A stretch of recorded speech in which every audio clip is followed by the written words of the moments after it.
আমরা অনেক সময় আছে যে ফেসবুক মেসেঞ্জার এবং মানে ইমো এবং সব যে আমরা কিন্তু কথা বলি, কিন্তু আপনি চাইলে কথা বলার পর অনেকজন দেখবেন তাদের এসএমএস গুলো ডিলিট করে দেয়। তো ডিলিট করলে কি হয়, তাদের কাছ থেকে কিন্তু এসএমএস গুলো হারায় যায়। তো আপনি চাইলে সে যে এসএমএস করুক না কেন, এসএমএস গুলো আপনি খুবই সহজে দেখতে পারেন, সেটা আপনার ফোন দিয়ে।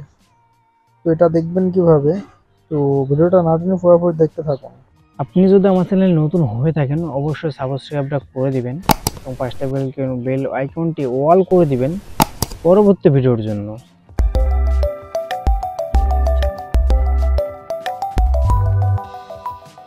এই কাজটা করতে হলে আপনাকে জাস্ট একটা অ্যাপ ডাউনলোড করতে হবে। তো অ্যাপ ডাউনলোড করতে আপনি সরাসরি প্লে স্টোরে চলে আসেন। প্লে স্টোরে এখানে সার্চ দিবেন নোট সেভ। যেমন আমার এখানে কিন্তু অলরেডি সার্চ দেওয়া আছে, নোটিশ সেভ দিয়ে সার্চ দিবেন। সরাসরি আপনি এই অ্যাপটা পেয়ে যাবেন। নামটা সঠিকভাবে দিবেন এবং হিস্ট্রিটা দেখবেন, এবং দেখেন এখানে কিন্তু একটা ভিডিও দিছে, তাহলে দেখতে পারেন। এই একটা অ্যাপে ডাউনলোড করবেন, এরকম অ্যাপ ডাউনলোড করলে হবে না। একটা দেখেন আমার ডাউনলোড আছে, আমি ওপেন করবো অ্যাপটা। তো আমার যেহেতু ডাউনলোড আছে আমি ওপেনে দিয়ে দিই। তো ওপেনে দেওয়ার পর এখানে কিছু পারমিশন চাবে, কিন্তু এই পারমিশনগুলো আপনারা সব দিয়ে দিবেন। যেমন অ্যালাউ করে দিলাম। তো দেখেন এখানে একটা জিনিস খেয়াল করে, এখানে কিন্তু নেক্সট একটা অপশন আছে, এই যে নেক্সট, এই নেক্সটে ক্লিক করে দেবেন। তো আবারও নেক্সটে ক্লিক করে দেন। তো অ্যালাউ করে দেন। তো অ্যালাউ করে যে পারমিশন আছে পারমিশনগুলো দিয়ে দিয়ে নেক্সটে করে দেবেন। এখান থেকে এখানে যে নোট সেভ পারমিশন অ্যালাউ করে দেন, এটা কিন্তু চালু হয়ে গেল। তো ব্যাক বাটন দেন। তো পারমিশনটা অ্যালাউ করে দেন এবং একটু লোডিং অ্যাপসগুলো তো আসবে, তো তাই লোডিং নেবে। যেসব অ্যাপসের নোটিফিকেশনই করতে চান তো নেক্সটে করে দিন। তো এখানে মানে মেন জিনিস যেটা হলো ওই অ্যাপটার নোটিফিকেশনটা চালু করতে হবে। আপনাদের এখানে যতগুলি মানে অ্যাকাউন্ট শো করবে, তো আপনি জাস্ট কোনটা নোটিফিকেশন বা কার সঙ্গে মেসেজ করবেন, যদি আপনি সব অ্যাপসেরই করতে চান তো সবই পারবেন। আমি সবই নেব না, জাস্ট আমি মেসেঞ্জার দিয়ে দেখাবো। যেমন এই যে দেখেন মেসেঞ্জার, এই মেসেঞ্জার অপশন অন করে দিই। তো আপনি চাইলে আপনার এসএমএস, ইমো, হোয়াটসঅ্যাপ সব কিন্তু সেভ করতে পারেন। তো আমি দেখেন আমি যেহেতু মেসেঞ্জার দেখাবো, এটা অন করে দিলাম। আপনি চাইলে আপনার যেটা আছে সেটা অন করতে পারেন। তার সঙ্গে সেট করবেন, সে যদি এসএমএস ডিলিট করে দেয় তাহলে আপনি বুঝতে পারবেন এবং আপনার কাছে এসএমএসটা থেকেও যাবে। আমি এখানে ব্যাক দিয়ে দিই। তো দেখেন এখানে একটা পারমিশনস আছে, এখানে দেখেন টিক মার্ক করে দেওয়া আছে, টিক মার্কে ক্লিক করে দিই। তো দেখেন এখানে টিক মার্ক চলে আসছে, আবারও টিক মার্ক করে দিই, আবারও টিক মার্ক করে দিই। দেখেন নোটিফিকেশনের কাছে ক্লিক করতে পারেন, দেখেন। তো এখানে কিন্তু আপনি অনেক কিছু অ্যাডও করতে পারবেন, তো আমি অ্যাড করবো না, জাস্ট আমি নোটিফিকেশনটি টিক মার্ক করে দিই। এবার এরকম চলে আসবে। এবার দেখবেন একটা জিনিস খেয়াল করবেন যে এখানে একটা থ্রি ডট আছে, দেখেন এই থ্রি ডটে ক্লিক করবেন। তো ক্লিক করার পর উপরে দেখেন যে ব্লক নোটিফিকেশন, এটা কিন্তু অফ আছে বর্তমানে, এটাই ক্লিক করে দিবেন। দিয়ে জাস্ট এটা কিন্তু আর আপনি চাইলে আরও একটা অ্যাপ অ্যাড করতে পারবেন, আপনার যেমন ইচ্ছা যেটা ইচ্ছা সেটা অ্যাড করতে পারবেন। কিন্তু আমি কিন্তু ইমোটা শো অন করে দিই, দেখেন আমি ইমো অন করে দিলাম। তো অন করবো, আমি ব্যাক দিয়ে দিই, চলে আসলাম কিন্তু এখানে। তো দেওয়ার পর এখানে আপনি সরাসরি ব্যাক চলে আসবেন, আমি চলে আসলাম। এবং আপনি এবার আপনার মেসেঞ্জারে চলে আসেন, যে কোনো একটা মেসেঞ্জার।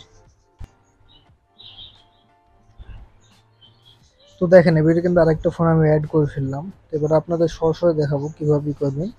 তো এটা করতে হলে আপনি দেখেন এই ফোন, এটা দিয়ে আমি এই ফোনটা আমি এসএমএস করে দেখাবো এবং সব জায়গায় দেখিয়ে দেবো। আমি এখন সরাসরি আমি ফেসবুকের মাধ্যমে মেসেজ করছি, হয়তো আপনি মেসেঞ্জার ব্যবহার করতে পারেন, কারণ ওই অ্যাপটা আমার ডাউনলোড করা নেই। আমি এটা ডাউনলোড করবো, যেমন এখানে কিন্তু মেসেজ লেখা আছে, জাস্ট হাই লিখে সেন্ড করছি। দেখেন দেখেন এই ফোনে কিন্তু সরাসরি চলে আসলো, দেখতে পাইছেন। দেখেন এটা কিন্তু নোটিফিকেশন আসলো, কিন্তু যেটা যদি মেসেঞ্জারে চলে যায়, দেখেন আমার মেসেঞ্জার, এই যে মেসেঞ্জার, এখানে কিন্তু চলে আসে, দেখেন এখানে কিন্তু চলে আসছে, দেখতে পাচ্ছেন। এবং এখানে টাইপিং করলে কিন্তু এখানে দেখা দিচ্ছে কিন্তু। এবং আপনি যখন ইচ্ছা যা মন করি করতে পারেন।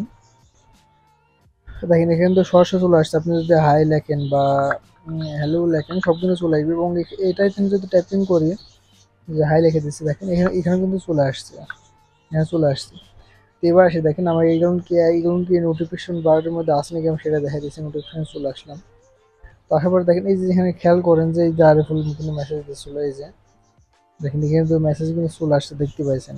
তো এখানে জাস্ট ক্লিক করে দিই, এই যে দেখেন মেসেজ কিন্তু এখানে সরাসরি চলে আসছে, দেখতে পাইছেন। তো দেখেন এখানে যদি মেসেজ দিই আমি, আবারও হাই লিখে দিচ্ছি, দেখেন মানে প্রতিটা এসএমএস কিন্তু একে একে চলে আসবে, যেমন এই যে চলে আসলো কিন্তু, দেখতে পাইছেন। তো আমি এখানে জাস্ট আমি এই যে দেখেন আমি কে এন লিখে দিলাম, দেখেন এটা কিন্তু এখানে কিন্তু চলে আসছে, দেখতে পাইছেন। তো আমি যদি এখানে কে এন মুছে দিই, তো দেখেন ডিলেট,